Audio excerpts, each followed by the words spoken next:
Hello, welcome to our channel, welcome to Amy's channel. मैं ये reading कर रही हूँ कि why are you thinking about your person every time. क्यों आप उन्हें याद करते हैं, क्यों वो आप ऑलवेज उनको थिंक करते हैं, हालांकि आपके मुताबिक वो रिलेशन ख़त्म हो चुका है।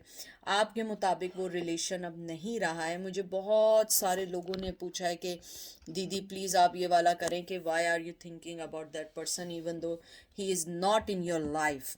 तो सबसे पहले एवरीडे टैरो, बहुत खूबसूरत कार्ड है। हम इससे टैरो निकालेंगे और देखेंगे कि why are you thinking about that person.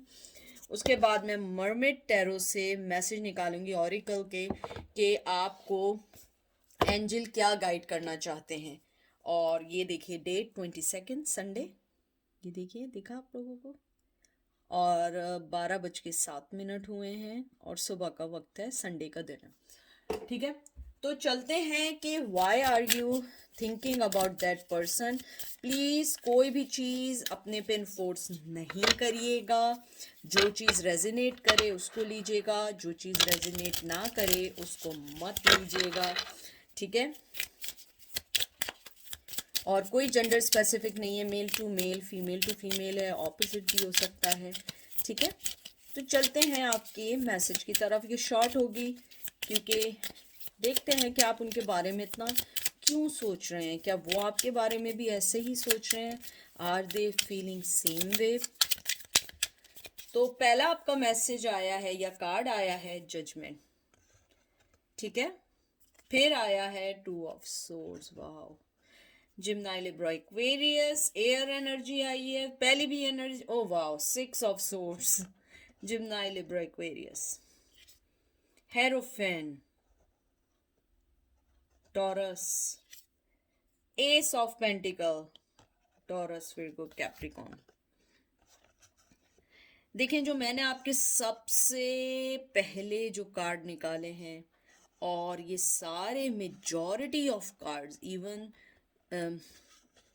आपके जो कार्ड्स आए हैं वो भी मुझे बता रहे हैं कि आप लोग बहुत जहनी सोच में हैं, बहुत बहुत ज़्यादा। मुझे लगता है कि कहीं ना कहीं आपको उनसे अपना हक चाहिए। हक मीन्स कि उन्होंने जो आपके साथ किया, मुझे नहीं लगता कि मे बी माइट बी मोहब्बत भी हो, लेकिन मुझे लगता है यू गाइस वांट के वो अपनी गलती को स्वीकार करें, अपनी गलती को समझें कि उन्होंने आपके साथ क्या किया है। आप लोगों ने, जैसे ये सोर्ड्स की एनर्जी आई है बहुत स्ट्रॉन्ग। मुझे लगता है आप लोगों को बहुत दुख हुआ इस रिश्ते के ख़त्म होने का। देखें, एक तो होता ही है रिश्ता ख़त्म होने का, क्योंकि देखिए पहले तो आया है फायर साइन, एरीज लियो सेज, जजमेंट का कार्ड आया है। मुझे लगता है कि आप लोगों को अपने न्यू फेज की लाइफ में जाने के लिए उस शख्स से माफ़ी चाहिए, क्योंकि उसने आपकी ज़िंदगी को इंगेज किया। आप मेल फीमेल जो भी हैं, आपको मिसयूज़ किया, आपकी फीलिंग से प्ले किया, और जब जजमेंट की बारी आई उसने अपनी आंखों पे पट्टी बांधी और वो निकल लिया। और उसने अपनी लाइफ में एक चीज़ को बना लिया, या ट्रेडिशन का बहाना, या मदर का बहाना, या फादर का बहाना, या जॉब का बहाना, या लॉन्ग डिस्टेंस का बहाना। And after that he said कि मैं इस रिश्ते में नहीं चल सकता हूँ, या मैं इस रिश्ते को नहीं बढ़ा सकता हूँ, या जो भी उसने आपको एक lime excuse the. I think कि आपको उस पर्सन से कुछ नहीं चाहिए सिवाय एक माफ़ी के, क्योंकि मुझे लगता है कि you guys already move on because 6 of swords जो आया है, मुझे लगता है आपने उस पर्सन को अपनी लाइफ में बहुत पीछे छोड़ चुके हैं। लेकिन कहीं ना कहीं आप लोगों को उस चीज़ की, जब तक माफ़ी नहीं देंगे वो, या आप उनकी अपॉलोजी को नहीं एक्सेप्ट करेंगे, मुझे लगता है आप लोगों का मूव ऑन होना ज़रा मुश्किल है। क्योंकि देखें, मैं उस आपके रिश्ते में नहीं रही हूँ, I can say anything, but I feel it कि आपका वो रिश्ता बहुत बहुत बहुत ज़्यादा कठिन था। हेरोफेन, मुझे लगता है वो पर्सन बड़ा बहुत ज़्यादा अपनी लाइफ में रहने वाला, अपने मुताबिक आपको चलाने वाला, या वो शादीशुदा था उसने नहीं बताया, ये पता था आपको वो मैरिड है या मैरिड नहीं था, उसके ट्रेडिशनल शुरू से बहुत मायने रखते थे, लेकिन उसने आपको उन सब चीज़ों को पहले तो एक्सेप्ट कर लिया कि नहीं हम सब सही कर लेंगे, हम लोग सारी लाइफ अपनी लाइफ में आगे बढ़ेंगे, कुछ नहीं होता। और जब उसे जजमेंट लेने की बारी आई, जब उसने आपके साथ वफा करनी थी या लॉयल्टी शो करनी थी या आपकी फीलिंग्स को ग्रांट करना था, उसने उसी वक्त आपको आगे किया और निकल गया। मुझे लगता है आपका पर्सन बहुत ज़्यादा अपने आप को, कहते हैं ना, कमिटमेंट देने के बाद मुकरना उसकी आदत सी बन गई है। हालांकि हेरोफेन बहुत ज़्यादा अपने आप को ग्राउंडेड रखता है, अपने ट्रेडिशन, अपनी चीज़ों, अपने वादों का बहुत ख्याल रखता है, लेकिन आपको पता है मैं कार्ड्स को कभी भी ये देख के नहीं पढ़ती हूँ कि कार्ड्स क्या कहते हैं। मुझे जो फीलिंग्स आती है, मुझे लगता है आपके साथ कमिटमेंट इश्यू हुए हैं, आपको धोखा दिया गया है बहुत स्ट्रांगली। एस ऑफ पेंटिकल, मुझे लगता है कि आपके पर्सन ने आपको जब इस रिश्ते से निकल रहा था, उसने एक हल्की फुल्की जो ऑफर दी वो आपने एक्सेप्ट नहीं की, क्योंकि वो एक्सेप्टेबल ही नहीं होगी आपके लिए। मे बी उसने कहा हो मैं शादी नहीं कर सकता, हम ये रिश्ता ऐसे ही चलाएं, या हो सकता है उसने आपको ये एक्सक्यूज़ दी हो कि मैं लॉन्ग डिस्टेंस में हूँ, या तो तुम वहाँ आ जाओ, या उसने कहा हो मुझे कुछ लोगों के लिए आया है, कुछ लोगों के लिए आया है कि वो आप के पेरेंट्स के पास नहीं जाना चाहता था और वो ये चाहता हो या चाहती हो कि आप उनके बताए बगैर आप उनसे शादी कर लें छुप के, या इस रिलेशन को, कुछ भी हो सकता है। मुझे हज़ारों सिनेरियोज आ रहे हैं, हज़ारों चीज़ें आ रही हैं जो मैं फील एनर्जी कर रही हूँ। मुझे लगता है आपने उस चीज़ को एक्सेप्ट नहीं किया। आपने कहा या तो मुझे एक्सेप्ट करना है, दुनिया के सामने ब्रेवली करो, वरना मूव ऑन हो जाओ अपनी लाइफ में। और उस आदमी ने या उस पर्सन ने आपके एतमाद को धोखा दे के अपनी लाइफ में आगे बढ़ता चला गया। मुझे ये भी लगता है कि आपके पर्सन ने आपके साथ कोऑपरेट करना मुनासिब नहीं समझा। मुझे बहुत स्ट्रॉन्ग लगा, वो चाहता ही नहीं था इस रिश्ते में आप दोनों किसी सेम पेज पे या सेम कोई डिसीजन लें, क्योंकि वो इस रिश्ते को खुद आगे नहीं बढ़ाना चाहता था। मुझे लगता है आप अपनी ज़िंदगी में मूव ऑन हो रहे हैं, स्लोली हो रहे हैं, ग्रोथ अच्छी हो रही है, लेकिन कहीं ना कहीं आपके दिल में एक जगह है, कहते हैं ना एक घर है, उसमें एक कमरा है जिसके अंदर आपने उस चीज को डम किया है, उस गम को डम किया है, लेकिन वो गम या वो आपकी सैडनेस या वो आपकी, कहते हैं ना, जो आपका हार्ट ब्रोक हुआ है जिस तरफ से, आपने उस चीज को रिपेयर ही नहीं कर पाए। आप जब उस बारे में सोचते हैं आप पहले से ज़्यादा दुखी हो जाते हैं, पहले से ज़्यादा आप सैड हो जाते हैं, क्योंकि आपने बहुत कुछ इन्वेस्ट किया है। मुझे बहुत स्ट्रांगली है, आपने इमोशंस के साथ फिज़िकली, इमोशनली, सेक्सुअली, जो भी आप मेंटली लेवल भी के, आपने उन्हें बहुत सपोर्ट किया है, चाहे आप मेल हैं या फीमेल हैं। मुझे लगता है जो कुछ मेल भी हैं, मुझे स्ट्रांगली आ रहा है कि आप इस रिश्ते की वजह से आपने अपनी जॉब, अपने वर्क, अपनी बहुत सारी चीज़ों को लूज़ किया है। अगर आप फीमेल भी हैं, आपने बहुत सारी जगह अपनी लाइफ को सेक्रीफाइस किया है, लेकिन फिर भी आपको वो मकाम, वो मोहब्बत नहीं मिली जो उस पर्सन ने देनी चाहिए थी। आप उनके बारे में इसलिए सोचते हैं, जो मुझे बड़ी स्ट्रॉन्ग फीलिंग है, आपको उनसे माफ़ी चाहिए। आपको इवन आप बस ये चाहते हैं कि वो इस चीज़ को एक्सेप्ट कर लें, स्वीकार कर लें, और आपको ये ज़रूर बोल दें कि हाँ आई वॉज रॉन्ग। मुझे लगता है आपकी लाइफ मूव ऑन हो जाएगी, क्योंकि आपने अपनी आंखों से वो पट्टी हटाना शुरू कर दी है, जो पट्टी आपके आंखों पे उन्होंने बहुत अरसे से बांधी हुई थी, जो मोहब्बत के नाम पे झूठी पट्टी थी।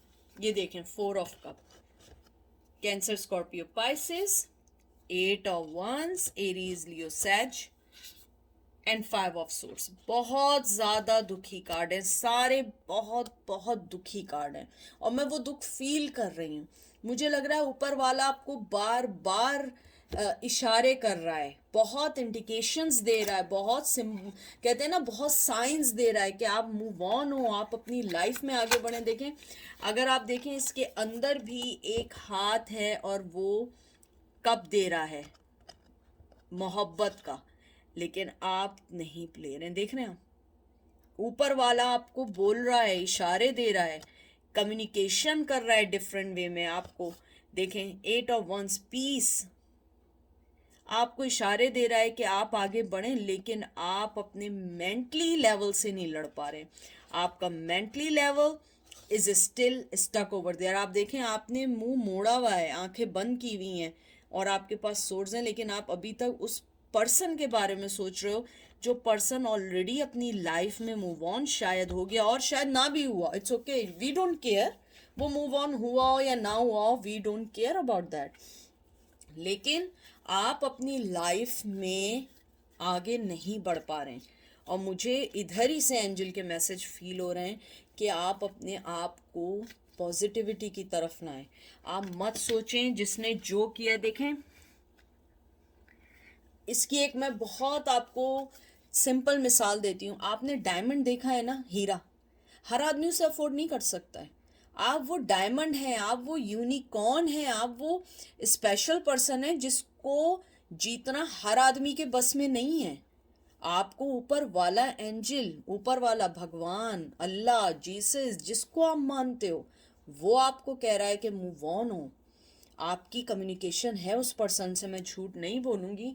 हो सकता है आज से 8 महीने बाद, 10 महीने बाद, 10 साल बाद, कभी भी है, he will apologize you one day, but not now. तो आप क्या 9, 10 साल, 20 साल, 50 साल, 100 साल तक वेट करते रहेंगे? आप उनकी अपोलोजाइज के, कहते हैं ना, आप उनकी अपोलोजाइज को, यानी कि वो मैटर ही नहीं करता है। वो पर्सन अगर अपोलोजाइज करेगा तो आपके बिताए हुए पल, आपका वो बिताया हुआ बुरा वक्त सब वापस आ जाएगा, वो नहीं आएगा। हाँ, मूव ऑन होने में मदद मिलेगी, लेकिन आपकी जो आपने चीज़ खोई है, जो आंसू आप लोगों ने बहाए हैं, वो वापस नहीं आएंगे। तो आप अपने आप को 5 ऑफ सोर्ड्स की एनर्जी से निकालें और आगे की तरफ बढ़ें। ये 5 ऑफ सोर्ड्स है, यस, 5 ऑफ सोर्ड्स की एनर्जी से निकालें और आगे बढ़ें। आपको हर चीज़ ऊपर वाला कह रहा है कि आप आगे बढ़ें, आप आगे की तरफ आएं, आपकी लाइफ अच्छी होगी। लेकिन अगर आप यही सोचते रहेंगे कि मैं उसके बारे में क्यों सोच रहा हूँ, आप कभी नहीं निकल सकते, क्योंकि सोच के ऊपर तो हमारा इख्तियार नहीं है ना। ये अंदर से है, दिल से है। उस दिल के अंदर जो कमरा है आपका, आप उसको बंद कर दें और सोचना अपने आप ख़त्म हो जाएगी। देखते हैं एंजल आपको क्या कहना चाहते हैं आपकी सिचुएशन में, क्योंकि मुझे लगता है आपकी लाइफ का जो दुख है, आपकी लाइफ का जो एंजाइटी, डिप्रेशन है, वो यही है कि वो आपसे माफ़ी मांगे, इवन कि बस वो एक्सेप्ट कर ले। लेकिन I don't think so. We are waiting for their apologise, और and they are not waiting for our forgiveness, they are moving their on their lifes. आपका पहला है इनर नोइंग। ये देखिए एंजल क्या कह रहे हैं, पॉजिटिविटी। देखिए, मैंने आपके सामने शफल किया, मैं आपसे उस वक्त से एक बात कह रही हूँ कि पॉजिटिविटी देखें, अपने अपने आप को पहचानें। क्या आपने अपने आप को पहचान लिया जो आप दूसरे का वेट कर रहे हैं कि दूसरा आदमी आपके लिए आके आपकी चीज़ों को सही करेगा? आपने अपने आप को रिकग्निशन दे दी है कि मैं मेंटली तौर पे सही हूँ? नहीं। अपने आप को देखें, आगे बढ़ें, पॉजिटिविटी को देखें। मैं आपसे उस वक्त से कह रही हूँ कि आपको ऊपर वाला साइन दे रहा है, साइन दिखा रहा है कि यू आर पॉजिटिव पर्सन, हम तुम्हें दे रहे हैं, तुम्हें जजमेंट मिलेगा, देर सवेर ज़रूर मिलेगा। ऊपर वाले पे यकीन रखें, ऊपर वाले पे विश्वास रखें। Everything will be happen on their time. उसको अनफोल्ड होने दें ऑटोमेटिकली, ना कि आप उन चीज़ों को अपने वे में चेंज करने की कोशिश करें। थिंकिंग अपने आप चली जाएगी। इनर नोइंग को पहचानें कि आपकी खुशी किस चीज़ में है। उस पर्सन से है आपकी खुशी, तो आप अपने आप को सोचते रहें, लेकिन आप ये देखिए कि आपकी खुशी सबसे इम्पॉर्टेंट है। आपकी ग्रोथ, आपकी लाइफ का मैटर होना, this is the main happiness in your life. अपना ख्याल रखिएगा, दुआओं में याद रखिएगा। आई होप आपको पसंद आए। मेरा अनकंडीशनल लव ऑलवेज आप लोगों के लिए है। और अपने आप को अच्छा करें, दैट्स इट। अपनी ज़ात से कभी किसी को दुख ना दें, ना अपने लफ्ज़ों से ना अपने एक्शन से, क्योंकि कार्मा जो है वो आता है और ज़रूर आता है। ठीक है, अपना ख्याल रखिएगा। Take care, bye.